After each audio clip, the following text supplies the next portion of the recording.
हम भी आज से थोड़े टाइम पहले आप ही की तरह 9 to 5 वाली लाइफ जी रहे थे, पर डेस्टिनी में कुछ अलग ही लिखा था। आज पता चला कि असली जिंदगी जीने में होती है, काटने में नहीं।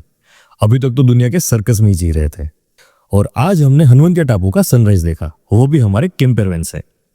सूरज की किरण काजू के फेस पे ऐसे पड़ रही थी मानो उनको पर्सनली उठाना आई हो। सनराइज भी काजू को छूने के बाद ब्लश कर रहा था। ब्लश से याद आया कि दांत ब्रश करने बाकी है।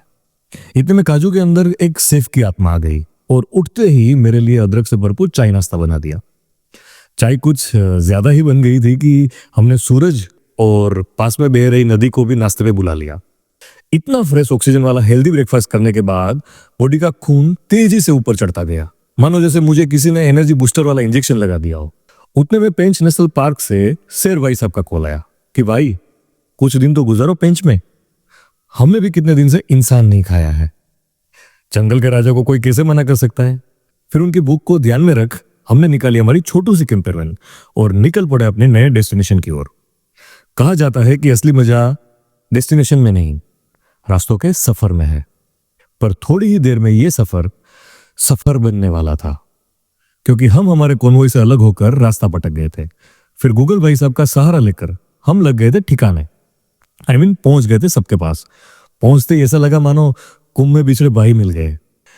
फिर सबका साथ सबका विकास करते हुए गाड़ी के गियर को शिफ्ट मोड में डाल के एक्सीलेटर को किया प्रेस और निकल पड़े पेंच नेशनल पार्क की ओर। काजू की घड़ी ने सोने का नोटिफिकेशन भेजा तो टायर वाले घर का आलीशान बेड ओपन करके मैडम चली गई सोने, और मैं अकेला बोर हो रहा था। तो मैंने अरिजीत सिंह को कॉल लगा दिया कि भाई बहुत बोर हो रहा हूँ, कुछ गाने सुना दो प्लीज। तो थैंक्स टू हिम कि भाई बिजी थे, पर थोड़े बहुत गाने सुना दिए। रास्ता ऑलमोस्ट कट ही गया था कि तभी मैम सब ने वापस अपनी जिम्मेदारी वाली कोसेट संभाल ली और वादियों का मजा लेने लग गई। और इतने में पहुंच गए हमारे फाइनल डेस्टिनेशन पे, जहां हमें 2 दिन रुकना था। ठंड काफी ज्यादा थी तो दो गर्मा गर्म लकड़ी अपनी जैकेट में डाल बैठ गए बोनफायर का मजा लेने। और हमारा किचन आज नाराज मोड पे था, तो पेट के दर्द को ध्यान में रखते हुए और ज्यादा पैसे होने की वजह से हमने खाना वहीं से ऑर्डर करके खा लिया। और फिर जल्दी से खाना डाइजेस्ट करने के लिए हम सीधा घुस गए अपने कैंपेरवन में और निकल पड़े सपनों की दुनिया में।